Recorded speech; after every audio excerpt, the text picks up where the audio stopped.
Welcome everybody, welcome one and all to the very first inaugural World Building Con. We are so excited to be here. There are almost 800 of you already. That is insane.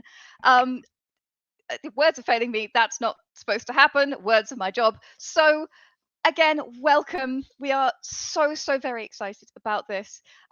If you don't know us, this is my husband Dimitris. I am Janet. We are the co-founders of World Anvil. Many of you know that we started World Anvil by accident, just because of our sheer passion for world building, because of our love, and then because of our love for the community that we built. It's been a difficult and crazy 5 years, but we're so proud and so exciting. And we're so proud of where we've got to. Like you and us, we're an industry leading world building platform. We're a community of over 2 million world builders. This is insane. So let me tell you in 1 minute about Virtual World Building Con and why we are running this thing. So many of you know, we last year went to the States for the very first time, for you, the very first time, to meet our community. And it was so wonderful to meet you. We heard so many reasons about why you love world building and you love World Anvil, and it was so inspirational to us. But we also heard from so many of you who couldn't come to meet us, which is fine, of course. Like, we think we're friendly, but that's okay. But many of you said, because of financial reasons, because of childcare, because of family commitments or health considerations, that it was too hard to travel. We totally understand. And those of you in Europe, where there aren't even conventions on the scale that they are in the US, they will have felt these things even more. So what we wanted to do was bring the internet, through the internet, bring thought leaders of world building to everybody. We've realized that our role as an online entity was such a critical one. The internet is so much more accessible than physical spaces, and yet online events with high caliber speakers and thought leaders even now are less prestigious than physical ones. We want to change all that. Welcome to Virtual World Building Con. Whether you're a stalwart Anvilite who've been with us for many years, or you've never heard of World Anvil and you just want to hear from these incredible speakers, pull up a chair and know that you are among friends. You are among world builders. You are welcome. I think it's time to introduce our very eminent and wonderful keynote speaker. So, welcome to the stage, Tracy Hickman. Tracy, we are so honored to have you here. Oh, thank you. It's a delight to be here. I am myself a user of World Anvil and have been for quite some time now. Every time I pick it up, I find something new and exciting to do in it. And I'm even using it uh, currently on kind of a secret project that we're using World Anvil as a collaboration platform. It's been a tremendous journey. We are, as I say, so honored to have you here as our keynote speaker, and knowing that you use World Anvil, that you are a part of our community as well. It's just, I think we did a little scream when that happened, Tracy. We did a little scream. So let me introduce Tracy properly for those of you, those very few of you who are not familiar with him. Tracy is a New York Times best-selling fantasy author and science fiction novelist, as well as a game designer. He wrote the Dragonlance novels with Margaret Weiss. He also wrote role-playing game material while working for TSR and has co-written novels with his amazing, wonderful wife, Laura Hickman. He is the author or co-author of over 60 books. I can think of no one finer to deliver our keynote address on the power of world building. So with that, I am going to leave the stage and leave you in Tracy's capable hands. Tracy, bring it. Thank you. Thank you very much. It's a delight to be here with all of you, my fellow world builders here in this community.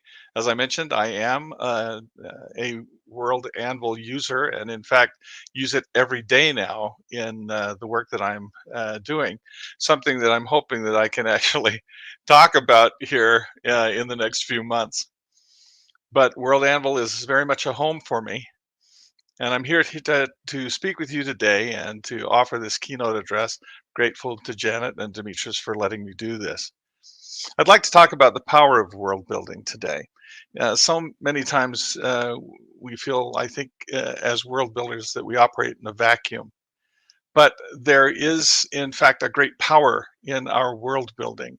And I'm hoping that in our discussion here today, that we'll be able to look at world building maybe in a little bit different and newer light than we may have experienced before. As Janet said, I am Tracy Hickman. I've been building worlds actually as long as I can remember. Um, in fact, when I was young, I was very much a fan of the United States Apollo space program, and grew up dreaming of going to other worlds. A big Star Trek fan. And in fact, as a young man, I watched the very first episode when it aired live. And it has carried all through my life. This is actually a picture of me, of course, later in life, fulfilling a childhood dream, standing in the Apollo mission control in Houston, and standing on the exact spot where the flight directors directed all of the flights. It was a bit of a bucket list time for me. So, as Janice mentioned, I've designed worlds, and one of the biggest ones, the best known, is the Dragonlance world, where and the covers of our first 3 books here from way back in the mid '80s. I think maybe my favorite, though, of the 3 happened to be the second book, Dragons of Winter Night, for a very personal reason about world building that hopefully I'll have time to share with you here today. So, as with all things technical, I have to balance everything.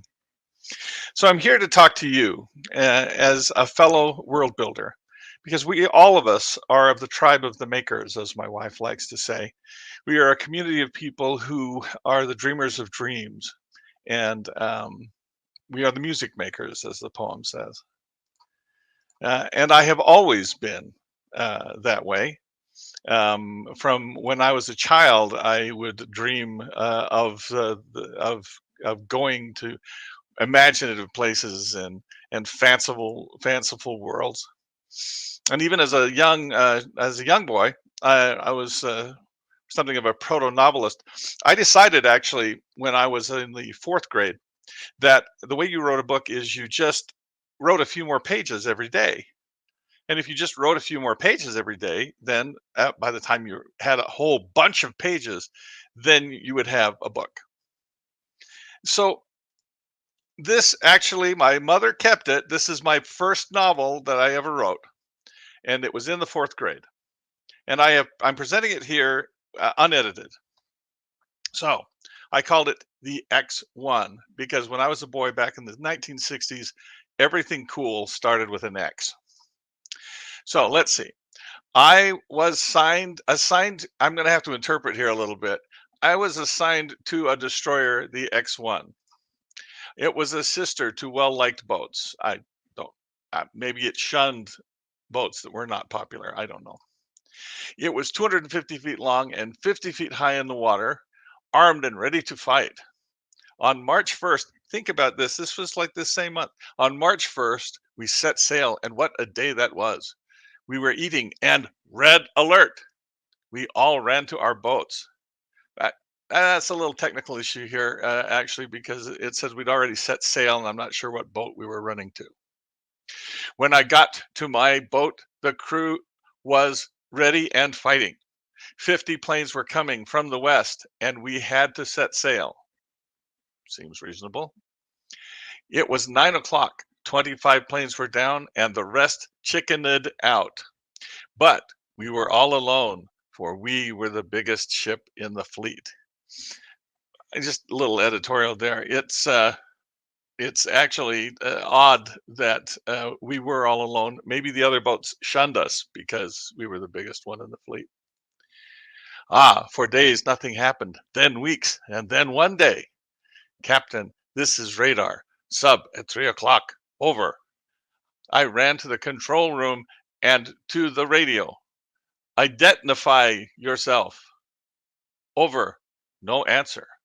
Then, Captain, this is sonar. I don't know what sonar is. It was a new technology for me. Number one torpedo at 3 o'clock, and of course, okay. Number two, and baroom. I loved using that word. This is a very nice comic book word. A hit. Then 20 planes came from the west. We fought our hardest, but we lost. We were hit badly and sinking badly. This was on page 2. And it wasn't just the little narrow kind of college ruled paper either. This is like the big fat lines with dots in the middle, so you know where to put the top of the B and the bottom of the P, and with the big chunks of wood floating in it. This was page 2, and I had ended my story. And for the first time, I had writer's block. And I knew at this moment, in the 4th grade, that I would never, ever be a writer. So sad. I tried to pick it up again. I wrote a little bit more, but my heart just wasn't in it. However, my mother saved another piece of writing that I had done about the same time. I think I'd like to live on Mars, on any of the neighbor stars. I'd look down on the earth and see how very busy folks can be. I'd watch them running round and round, intent on looking at the ground. If I could build a brand new sky, I would not make it half so high. I'd hang it on the tops of trees where I could reach it at my ease. I'd climb up through the evening bars and see the wrong side of the stars. Well, so maybe there was some hope for me after all. When I was in high school, I met a young woman by the name of Laura Curtis. And this is us going to the senior prom, me in my sharp pink tuxedo. A long story about that.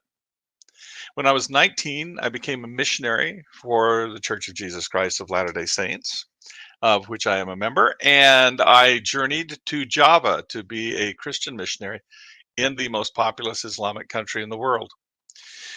I learned a wonderful love for the people of all cultures and of all beliefs while I was there, something that's carried me through to this day. Until I came home and found that same girl that I had taken to prom in high school was still available and married her. We have been exploring new worlds together for more than 46 years now. And what a wonderful journey it has been. So today we're going to talk about power world building and explore the reader as the world builder's partner in the creation of experience and meaning. Now, some of this is going to feel like it crosses between literature and gaming, and that's okay. When we talk about the reader in this particular case, what we're actually talking about is the observer, the person that is reading our text or experiencing our world. And so when we see reader, we're talking about that person who is observing our creation in whatever form that creation takes. So I'm going to start by presenting my biggest failure in world building. And this is a project I had called Knights of the Red Band. Absolutely failed. It started with this premise of this world, and this world was that I had seen on some science-y program, was a world that was tide locked like our moon, so that one face always faced toward the sun, even though it was in the habitable zone. And as a consequence of this, then one side of the world was all, polar ice. The other polar opposite facing the sun had a perpetual storm, a perpetual hurricane, typhoon that was always powered by the power of the sun, and over which, in the center of which, was this eye of the storm that was always directly underneath the sun and forever clear. I thought, what a fabulous world this would be for a fantasy setting. And so I set about creating maps for this world and generating the maps and figuring out the journey that my heroes would take in all of this and what their story would be and how they would go into the darkness and see stars for the first time and how they would have to get through this tremendous storm to get to the bright side of of the world in order to achieve their quest. And I started to write it and realized that when the sun stays in the same place in the sky all of the time, that I had no way of knowing what time it was in my story. I couldn't say a year had passed. I couldn't say a week had passed. For that matter, I couldn't even say yesterday or tomorrow. Tense, all of a sudden, just the very tense of each sentence became an absolute tremendously huge issue. I worked hard to try to invent a way that these people would figure out how to tell time. I added moons to help them. I'm sorry. It was an absolute failure because even though it was an intriguing idea, it did not translate for the reader at all. It was too complicated to make any sense for them. So let's start with the principle number one for me. The map is not the territory. And for the map not being the territory, that's, for me, I think that means that, well, it reminds me of the relationship between a reader and a writer, who are actually partners in creation. And that's because literature is an art form where the final performance takes place while the original artist isn't there. I write this book, it goes to an editor. It's probably a year, maybe 2 years before you might have it in your hands and start reading the book. But the important thing that we need to remember about this is that while I write the words, the actual performance of the words takes place when the reader reads the book. And I'm not there for that. It'd be fun to be sitting there looking over your shoulder while you did. For me, probably not so much for you. And this means that the meaningful experience in all of literature takes place in the white space in between the words. The actual file size, by the way, of a full enormous novel is much smaller than the digital picture size of something you might take with your phone. Vastly smaller. And that's because the data density in the book really isn't that great. Text doesn't take up that much space. But what happens is that we write these words together, or string these words together into sentences and into books.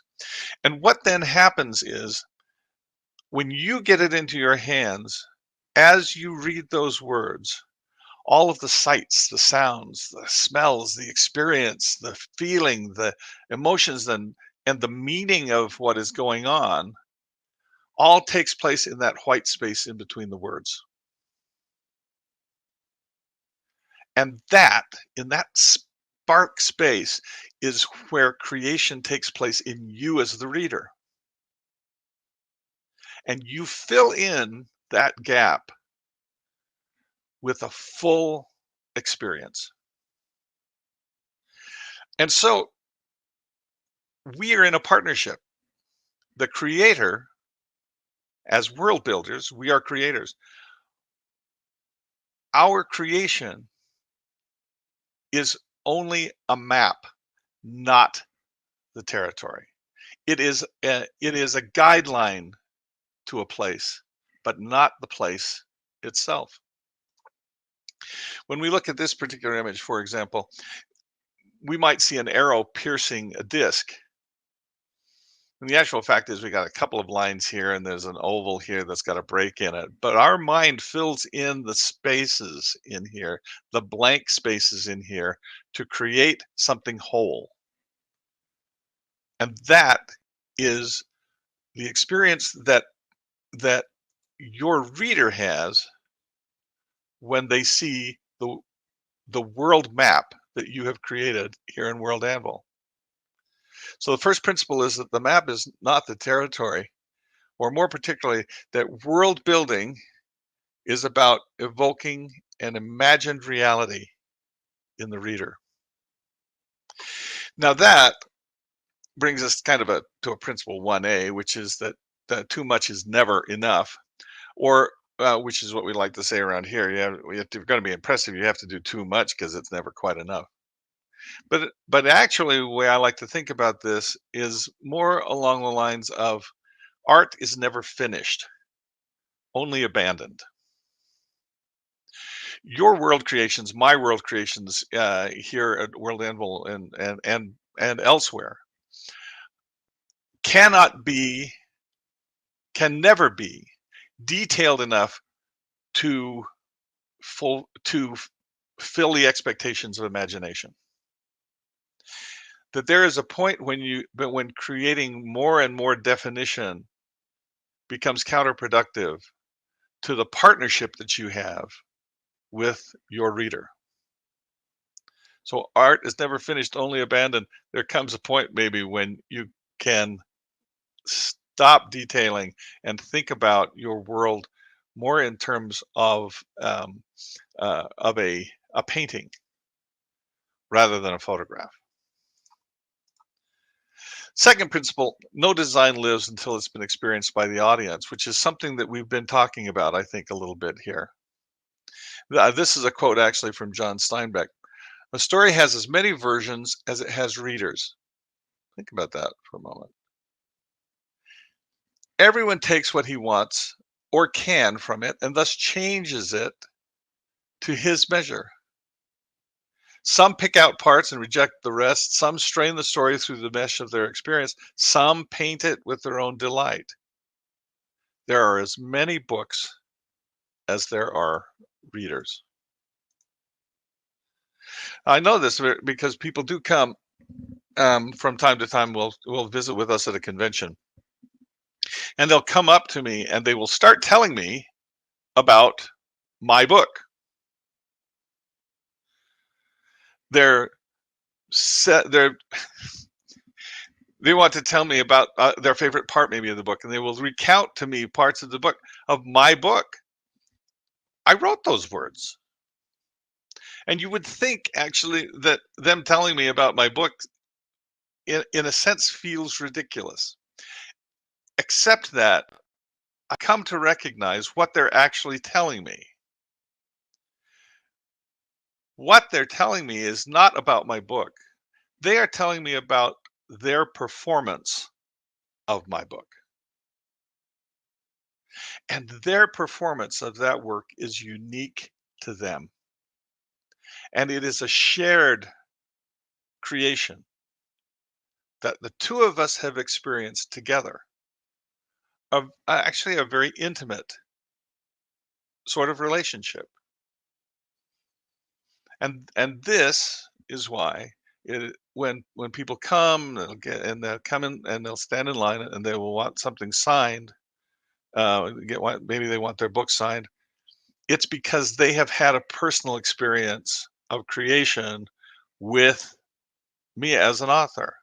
And when people come up to you and want to start telling you about your world, it's their performance of your world that they want to tell you about and share with you because it means something to them. So the third principle here is that no design lives until it is experienced by an audience, which means that the reader creates the meaningful experience. Fourth principle, if there's a void of story, we make up a story about the void. Now, it is an interesting concept here for me because I deal so much in story. This is from the Dramatica theory of story, the story mind, or the grand argument story.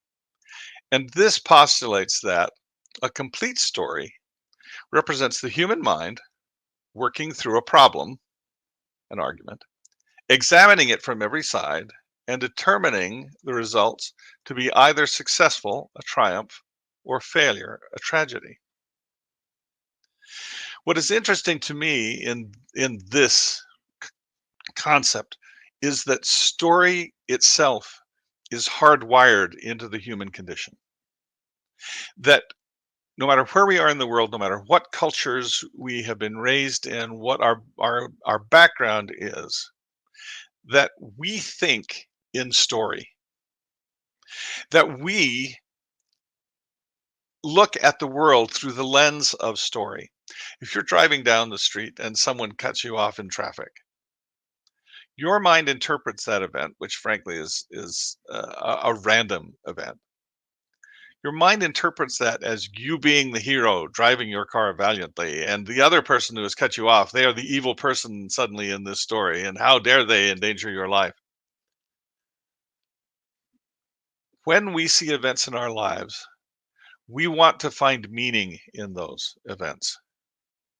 And the way we find meaning is by structuring story around them. This can mislead us, of course. Propaganda is a means of using story against us to try to frame the argument for us and to pre-think the conclusion for us. But no matter who we are or where we are, we view the world through the lens of story. So if there's a void of story, we make up a story about that void. But more particular, the structure of world building is going to inspire meaning in story, and it is going to do so in your readers, whether you want it to or not. They will look at your world and they will find meaning in it. So perhaps you should think about where the meaning is in your world. Principle number 5. Was Heraclitus misquoted by Plato, and does it matter to Schrodinger's cat? Obviously.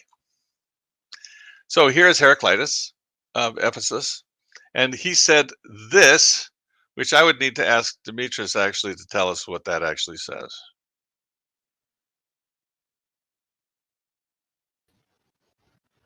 Would you like me to say it for you? Yes, I would like you to say it, Janet. Would you please? Absolutely. It says Panda re ke ovdon meni.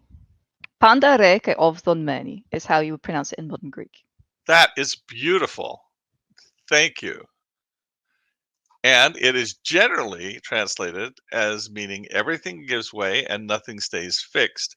Or as those of us who are very hip on this sort of thing, we've translated it to change is the only constant. This, of course, leads me to Schrodinger's cat. I feel very badly for Schrodinger's cat. He lived with a great deal of uncertainty during his time. And you can look up the Schrodinger's cat experiment, and it's a fascinating study, but it actually relates to our world building. And basically, the idea is that Schrodinger's cat is a cat that's in a box that you cannot see inside the box. And it's got a mechanism that will randomly either determine that the cat is either dead or alive. And the only way that you're going to know if the cat is dead or alive is to open the box and look. Until you open the box and look, the cat exists in a super state where it is both dead and alive until someone looks in the box to determine what is the truth of the conditions of the cat. I have a great joke about Schrodinger's cat that I love. So let's talk then about what I think of as the quantum world building, or the superposition of the state of the world map. So we're going to Schrodinger's cat into world building here.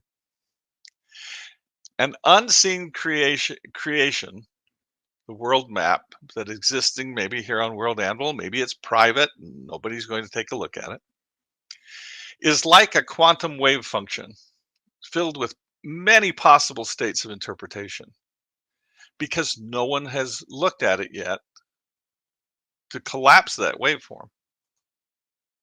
It's only by the literal observation of the world map by the reader of the world map, that this superposition of states collapses into a finite state of interpretation, fixed by the reader.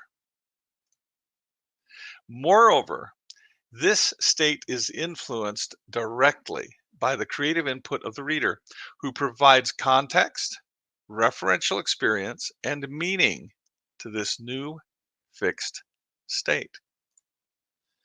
And finally, the reader is also influenced directly by this new fixed state. The person looking at the world is changed in the act of looking at it, observing it, and interpreting it. And this act by the reader changes and affects the reader.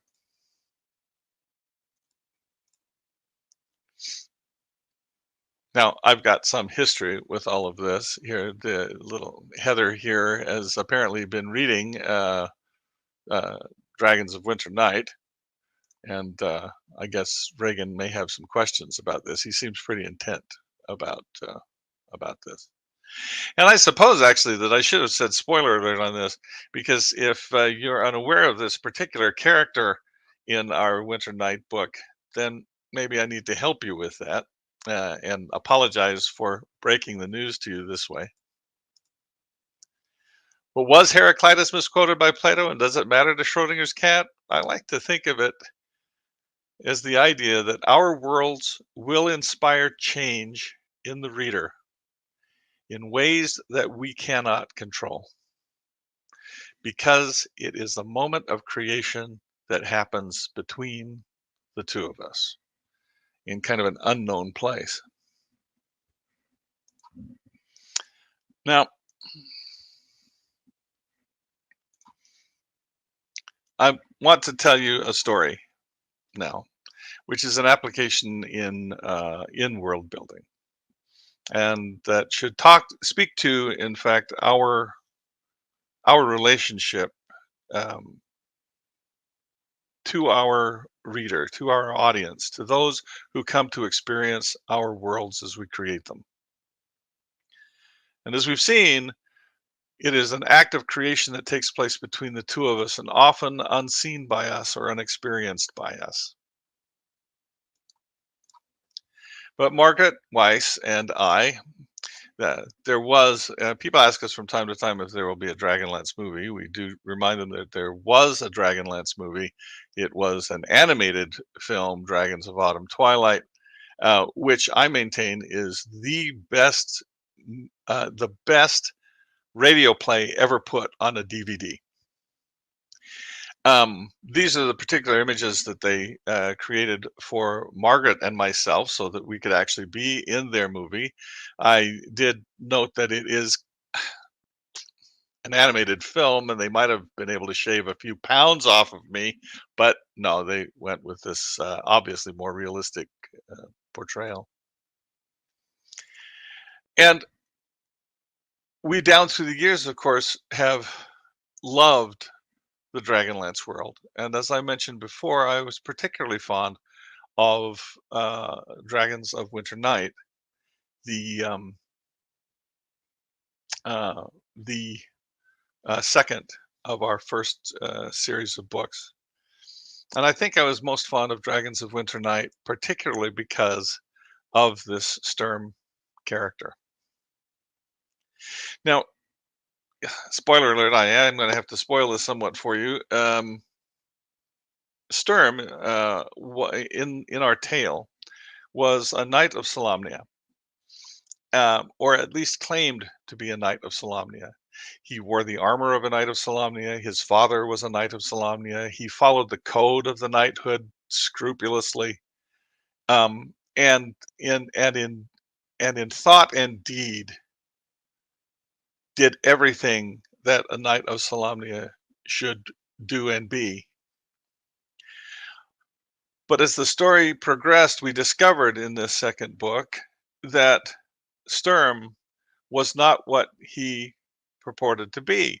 That in fact his father was a knight, that he was wearing his father had long passed away. He was wearing his father's armor as an heirloom, but he had never officially been recognized as a knight of Solamnia. And that the knights themselves, because of this, shunned him, thought of him as an imposter and a poser. But war was upon them. And in a terrible climactic battle, the forces of darkness had crossed the plains of Solamnia and had come at last to the gates of the High Claris Tower. This was a great fortification that sat in a canyon that blocked the way to the great, beautiful city beyond. And here, standing on the battlements of this tower complex, looking down on a sea of evil and darkness that was approaching and coming to overwhelm this place, the knights themselves lost heart and fled from the castle walls, all except for Sturm. And Sturm stood alone on these battlements,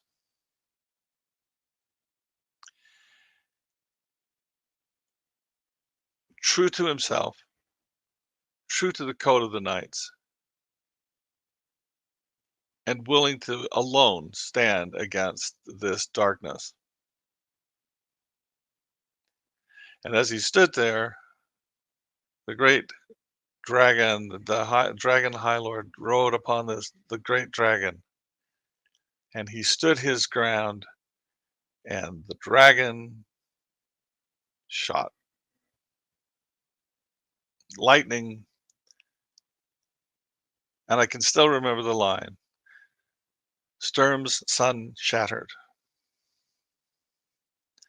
And in that moment, he died.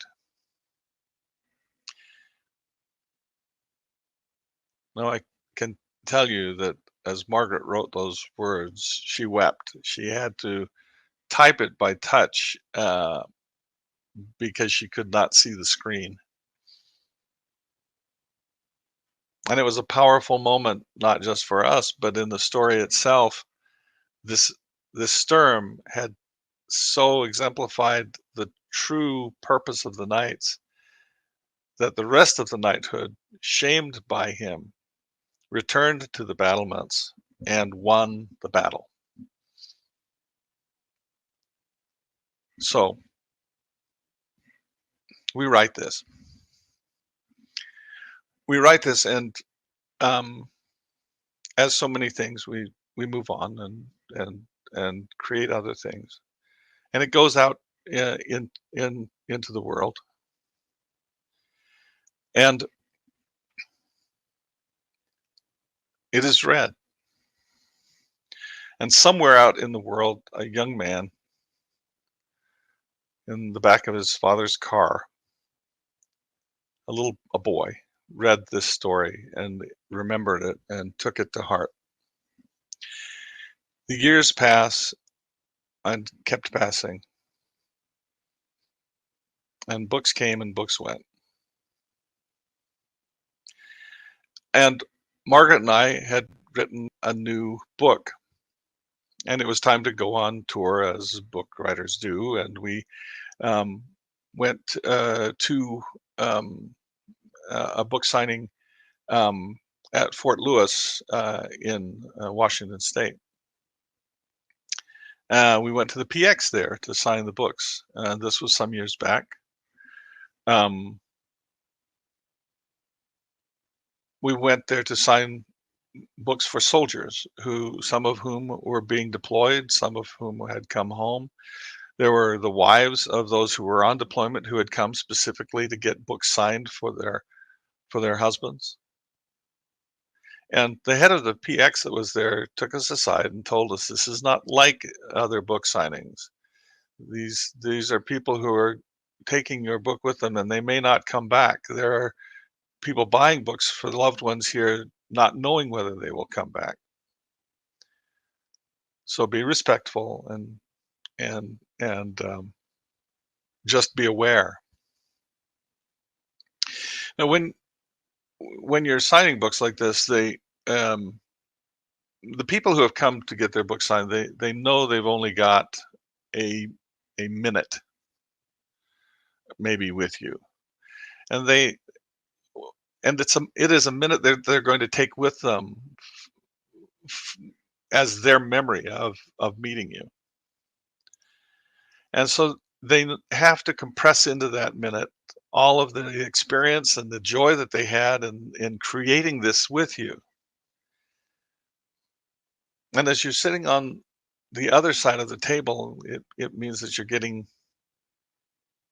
minute after minute after minute after minute of very personal moments with people. So you tend to get into a routine. You take the book, you open the book, you smile, you ask their name, write their name in the book, you ask them what they liked about the book, how it had affected them, and you give them their moment. And you get into this rhythm of take the books and give the moment, and truly appreciate them for being there and for sharing that creation with you. But as I reached out for the next person, I realized that I was reaching out, and the man on the other side of the table was sitting in a wheelchair, young man sitting in a wheelchair. And he had in his hands this most dog-eared, beaten-up copy of the complete Chronicles, Dragonlance Chronicles, which included the Winter Night book. And he said, "This book has jumped with me from 30,000 feet." He says, "This book's been under the ocean for me." And I said, "What? That's amazing."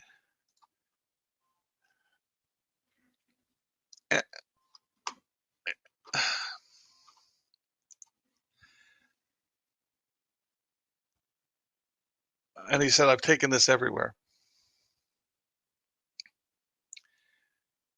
And then he looked across the table at me as I was holding this book and opening the page, and he said, "I was in Afghanistan. I was on point with my squad. And I came over a ridge and I looked across the gully, and I was shot. And I went down and I could see the the enemy was putting in a mortar emplacement, and were getting ready to fire on my squad that was behind me."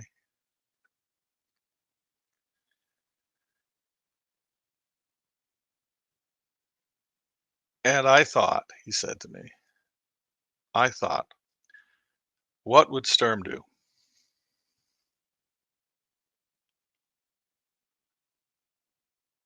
Because he was that boy in the back of his father's car who had read those words, and it had meant so much to him.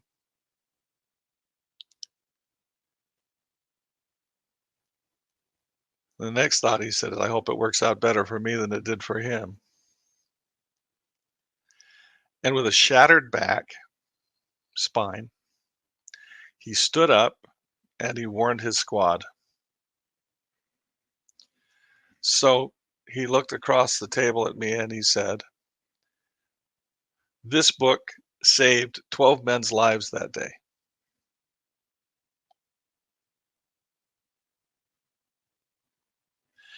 And then he he reached across the table and he pushed these across to us.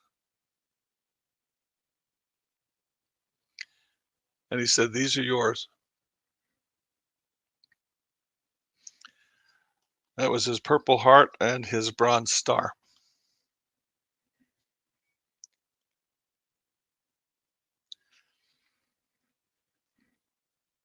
We had just created the world. We had just written a story. We had just made a character.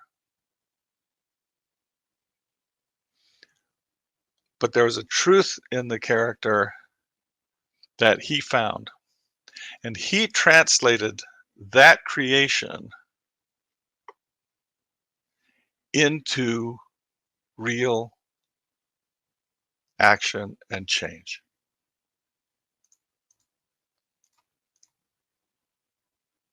So, is your world meaningful? The reader is your world builder's partner in meaningful creation. They cannot help it. We cannot help it.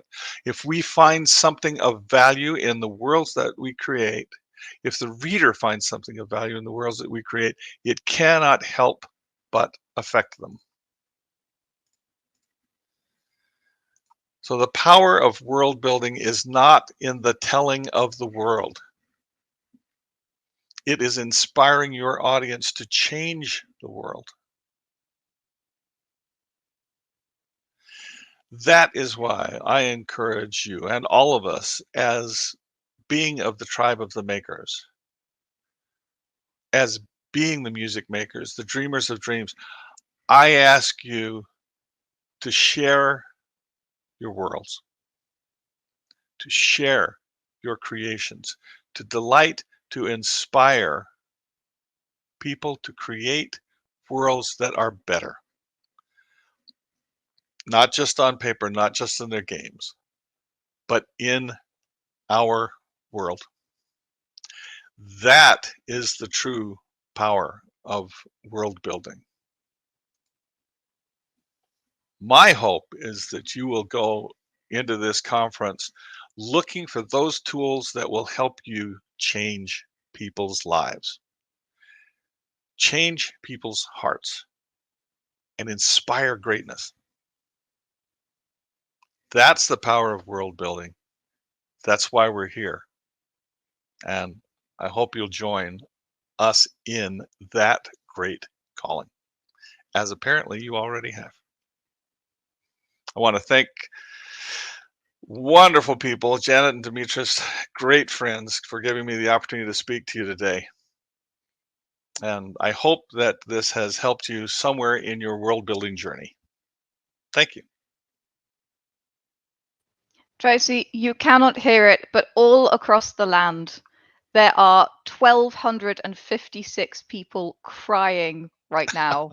I was one of them. I'm not going to lie. Tracy, thank you for that incredibly inspiring and absolutely wonderful talk.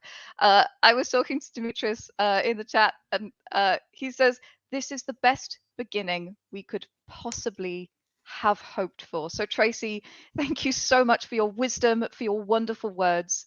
And world builders, I know how inspired you are to go off and create incredible worlds. But what I will say is that this is only the beginning. So I promised you, World Building Con, we have more. Tracy, just in a minute, where can we find you and what's next for you? Well, let's see. I am living my dream. Actually, my wife and I both have been exploring new worlds all of our lives. In fact, it was Laura who introduced me to Dungeons and Dragons originally, and we have been building worlds ever since. We are finishing up actually our Sky Raiders project that we did on Kickstarter, and which is actually being hosted and helped along here on World Anvil. A lot of people don't know this, but we are actually using the World Anvil platform as our data platform for our app.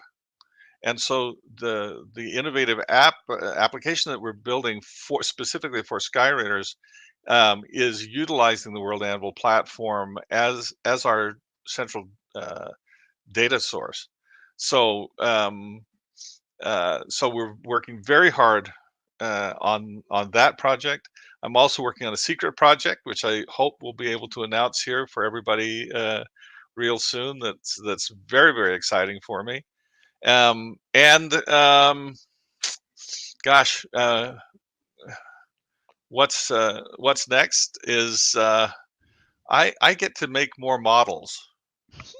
I get to make more models. I have to. Can I just share the one I just finished? Is this the TOS? Yes, it's the TOS. Yeah, I've been following you on Facebook, Tracy. I know all Yes, about it. I've been making those. Let's see here. Yeah, okay, there. I'll turn the camera around just for fun. This is my Amazing. TOS that I built. Yes, the engines aren't running. Yes, I know why. Okay, I love looking inside the bridge.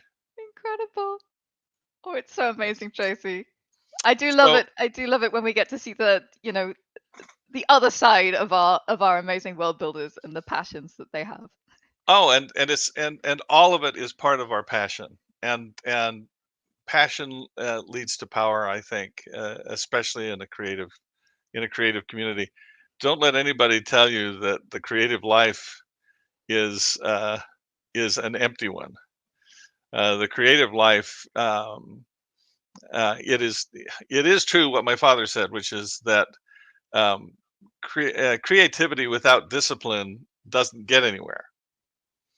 But that also, I think, is one of the great benefits of World Anvil, is that it's such a tremendous tool for organizing and giving structure to our dreams. And that was what translates it into really powerful and useful creation. Well, thank you so much, Tracy. I cannot think of anyone from whom those words could be more glowing. So, Tracy Hickman, thank you so much for that incredible seminar today.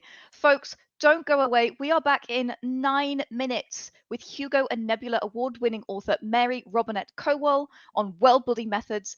I am so very excited to have her here. It Not gonna lie, kind of squeeing in the corner here. So that will be live in 8 minutes now, and just a heads up that this one will not be available afterwards on VOD. So if you want to catch it, you've got to catch it live, guys. We will be back very shortly. In the meantime, you know what to do. Grab your hammer and go world build.